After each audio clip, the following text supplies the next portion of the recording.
Hey, welcome back. I understand we're going to show, just so Paula won't hurt us, this is the Brantford Public Library? Yeah, it's the Brantford Public Library. So if you need information, there you go. We're going to put it right there. And for equal time, before you know it, we're going to have the PC Museum up on the screen because Syd Bolton's here. It is a Wednesday. I can get up early for work this morning, listen to News Talk Station, 610 CKTB. And who do I get to listen to? I get to listen to Syd Bolton. Welcome. Thank you very much. You had a great discussion, and we're going to be talking about it because the big news is Atari bankrupt? Yeah, a lot of people didn't hear my discussion this morning because it was just far too early in the morning at 6:50 to be listening to the radio, and far too early for me to be talking, quite frankly.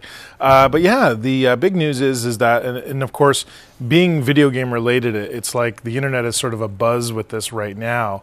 The fact that Atari Inc., which is a new company in not exactly the old company, the original Atari, that's based out of New York, has filed for bankruptcy. Now, what does this mean for the over 200 brands that are under the Atari banner? And this is what a lot of gamers around the world are asking. So what does this mean for the over 200 Atari brands across the universe? Well, it's not all bad news. In fact, Atari is actually trying to separate from its French parent, who has been losing money, and this is staggering, since 1999. I found that amazing when I found out a French company got control. You did the kind of genealogy when I was listening to you this morning about step by step where it went. Yeah, Atari was formed with $500 by a guy named Nolan Bushnell and Ted Dabney. And they started the company just with that $500 back in the 70s. Of course, they rose to fame with Pong. And of course, most of us have at some point in time played Pong, which is of course sort of the game that sort of, you know, basically made video games popular, both in an arcade and in the home.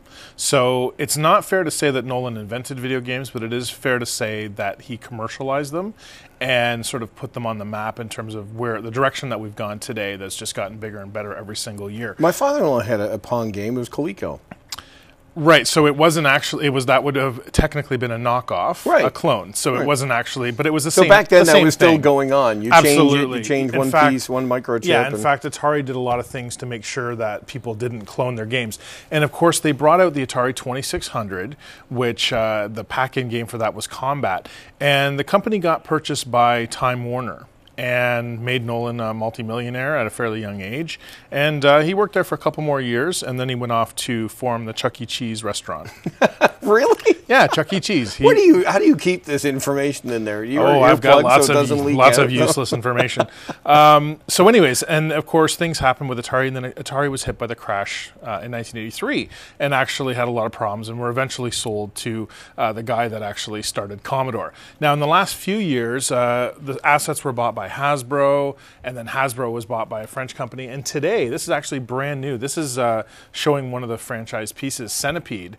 This is a 2012 Hot Wheels piece. There's 6 in the set, just showing that Atari's doing all kinds of licensing still today.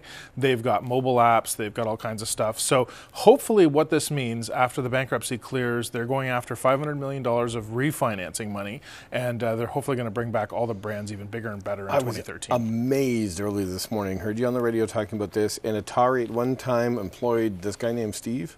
Yeah, exactly. Both Steves, that is Steve Jobs and Steve Wozniak, the founders of Apple Computer, both got a pretty big start in their careers at Atari, and Atari let them go. Do you mean tell me this could have been an iPhone? Well, actually, Steve Jobs approached Atari about having personal computers, and they said, no thanks, we're not interested. Oh. So they turned down not only the computer, but ownership in Apple. And of course, then eventually they came out with their own computer not much after the Apple II was very successful in the marketplace. And the rest, as they say, is history. There's got to be a book there, and especially in the tech world. I mean, I think outside the tech world, I grew up with a guy, his grandfather played in the NHL in like 1918. He invented tube skates, sold the idea to CCM. So there's got to be great tech stories about what were they thinking. Yeah, there are, absolutely. And hopefully we'll see that in the new Steve Jobs biofilm that's coming out, I think, sometime this year. Super. Thanks for this. No problem. ×2. Appreciate it. Coming back with Syd next Wednesday. We're coming back on a Thursday with our friends from the SPCA. Also, Anna Engold is going to be back from Aberdeen Health and Community Foundation, along with Tammy Welsh. Naomi Johnson from Woodland Cultural will be here on a Thursday, too, and we hope you'll be a part of it. Thanks for doing it, Inside Brant.